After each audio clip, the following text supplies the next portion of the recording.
हर हर महादेव। मैं उम्मीद करती हूँ आप सब कुशल मंगल होंगे। कई बार मैंने कई लोगों के मुख से ये बातें सुनी हैं कि भगवान नहीं होते हैं। कुछ लोग कहते हैं भगवान होते हैं। तो क्या ऐसा होता है या ऐसा नहीं होता है? तो मैं आज इस बात के बारे में बात करने वाली हूँ। मैं अपने जीवन से एक आपको किस्सा सुनाने जा रही हूँ जो आपको बता देगा कि भगवान होते हैं या नहीं होते हैं। तो मैं बात करती हूँ जब मैं 11वीं कक्षा में पढ़ती थी तो एक बार की बात है, एक टीवी चैनल पे एक भगवान का नाटक आ रहा था। तो उसमें एक गाना चल रहा था, इस दुनिया में भगवान नहीं, इस दुनिया में भगवान नहीं।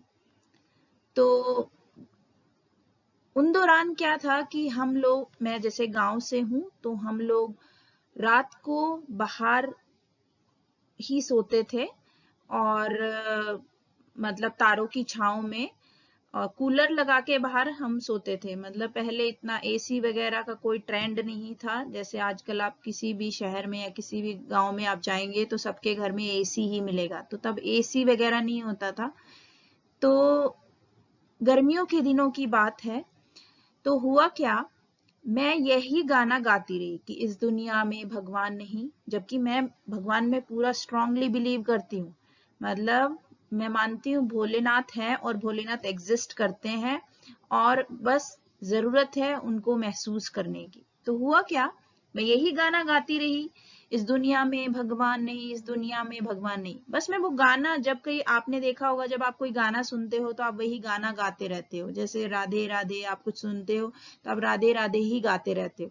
तो ऐसे ही मैं यही गाते गाते सो गई। तो आपको विश्वास नहीं होगा, रात के करीब 12 या 12:15 का टाइम होगा, मुझे अभी पूरा याद नहीं है, पर वो 12 से 12:15 का समय था।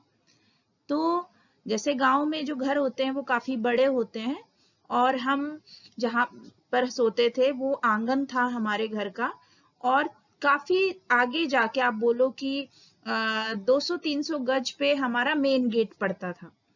तो रात को हमारे मेन गेट, मतलब डोरबेल नहीं है हमारे घर पे वहां पर, तो डोर कोई वो जो गेट है उस पे, गेट पे कोई ठुक ठुक करता है, आवाज करता है कि सरपंच साहब हैं क्या।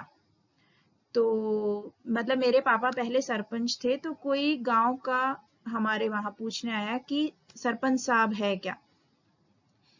तो मैं वैसे भी चेतना में ही सोती हूँ, मतलब बहुत, मतलब गहरी नींद में नहीं सोती। एकदम से मेरी आंख खुली और हरियाणवी में मैंने उनको जवाब दिया कि ताऊ मेरे पापा नहीं आए हैं आज, और वो बाहर गए हैं।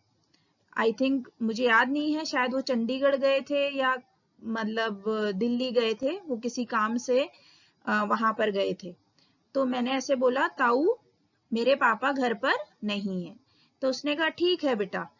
फिर जैसे ही मैंने उनको बताया, और मैं गेट तक नहीं गई हूँ, मतलब मैं थोड़ा सा ही अपने, जो मेरा मतलब मंजा बोलते हैं या खाट बोलते हैं हरियाणवी में हम लोग, तो उस खाट से मैं थोड़े ही आगे चलकर गई थी। तो मैं वापस आई सोने के लिए, तो मुझे लगा कि मैं थोड़ा पानी पी लेती हूँ, जैसे गर्मियों के दिन ही थे। तो मैं पानी पीने के लिए गई, तो आपको जानकर हैरानी होगी, मुझे रसोई में से गैस का, जैसे चूल्हे में सिलेंडर हम लगाते हैं तो उसकी नलकी जो होती है, गैस की नलकी जो होती है, वो चूल्हे में से निकलकर फर्श पर ऐसे जैसे सांप घूमता है इस तरीके से घूम रही। तो मुझे सू सू की ऐसे आवाज आ रही थी। तो मैंने अपनी बहन को जगाया कि ये देखो, कुछ गैस, कुछ आवाज आ रही है रसोई में से। फिर मेरी, जैसे मैंने अपनी बहन को जगाया तो मेरी बहन ने बोला, ये तो दरवाजा खोला उसने, और वो मतलब मेरी बहन काफी समझदार भी है मेरी तरह ही, ठीक है। तो उसने क्या किया, उसने जल्दी से गैस की नॉब बंद कर दी, सारी रसोई के खिड़कियां जो थी और दरवाजा प्रॉपर्ली खोल दिया।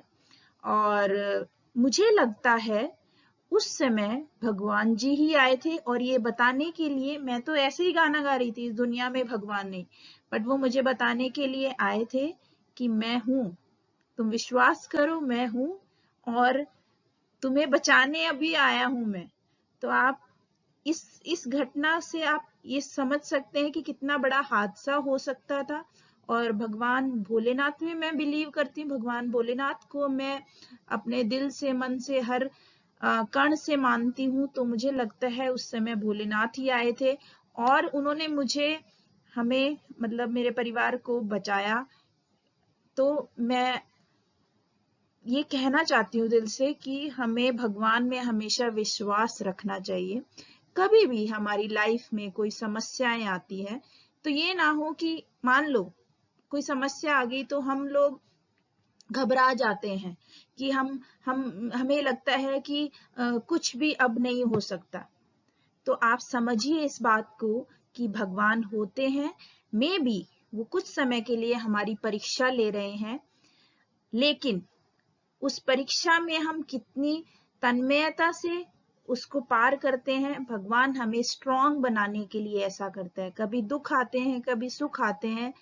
अच्छा, मैं तो आप लोगों को एक और बताना चाहती हूँ कि भगवान श्री कृष्ण और अर्जुन के बीच का एक संवाद है।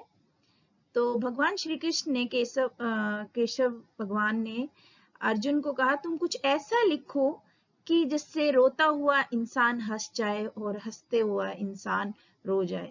तो अर्जुन ने थोड़ा दिमाग लगाया, वैसे तो वो बहुत ही बुद्धिमान थे, तो उन्होंने दिमाग लगाया और बोला कि प्रभु, अगर मैं लिखूं, समय है, गुजर जाएगा। मतलब क्या कि अगर वो उसको रोने वाला इंसान देखेगा तो उसे लगेगा कि कोई नहीं, आज मैं रो रहा हूं, एक अच्छा समय भी आएगा और मैं हंसूंगा और ये जो बुरा समय है वो बीत जाएगा। वैसे ही जो अगर कोई हंस रहा है, उसे लग रहा है कि अब यही चीजें कांस्टेंट है, तो उसे भी ये समझना चाहिए कि समय है, गुजर जाएगा। दुख भी आएंगे, तो हर सुख दुख में भगवान को हमें याद रखना चाहिए। हमें भगवान को किसी हालत में नहीं भूलना चाहिए। तो मैं यही कह रही हूँ, मैंने तो बस ऐसे ही गाने में गाया था कि इस दुनिया में भगवान नहीं, और आई थिंक मैं इतनी गहराई से उस गाने को गा रही थी कि इस दुनिया में भगवान नहीं। भगवान ने सोचा कि चलो अब मैं इसको बताता हूँ भगवान है और आज तुम्हें बचा लेता हूँ।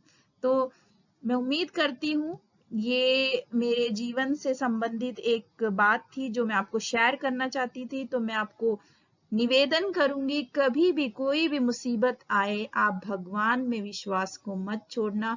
भगवान भोलेनाथ आपका, या जिस भी भगवान में आप बिलीव करते हैं, चाहे आप कृष्णा में बिलीव करते हैं, माता रानी में बिलीव करते हैं, तो आप किसी भी भगवान में बिलीव करते हैं, अपने इष्ट देव में बिलीव करते हैं, तो आप उस पे अड़ जाइए, भगवान हमेशा आपके साथ हैं। तो बोलिए हर हर महादेव, हर हर महादेव।